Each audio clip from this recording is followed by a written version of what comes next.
In understanding more about your Bible, it is necessary to realize it is not in chronological order from Genesis to Revelation.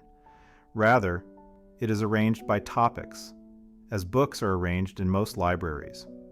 The first 5 books of the Old Testament were written by Moses and are sometimes referred to as the Pentateuch, which came to mean 5 books. These books are Genesis, Exodus, Leviticus, Numbers, and Deuteronomy. When first written, these books were in Hebrew and had no titles.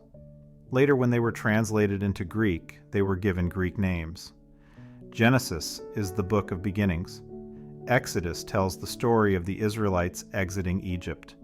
Leviticus has regulations, especially for the Levites, the priestly tribe. Numbers is so called because it records the numbering of the people before they left Mount Sinai, and also a numbering of the new generation who would be entering the Promised Land. Deuteronomy means second law, and is really a repeating of much of the law of Moses before the Israelites entered the land of Canaan.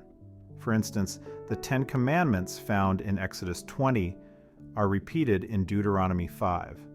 Also, when first written, the books of the Bible did not have chapter and verse divisions. These were added to aid readers to more quickly find a given passage. This means that titles of the books and chapter and verse divisions were not divinely inspired by God, as the content of the books was. This is why it is sometimes debatable whether a chapter break is properly placed or not. In fact, some suggest reading through the chapter break as if it were not there, because that is the way the text was originally written.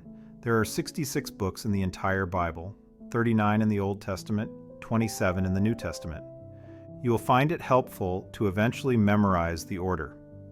A good way to begin is to learn them in short segments.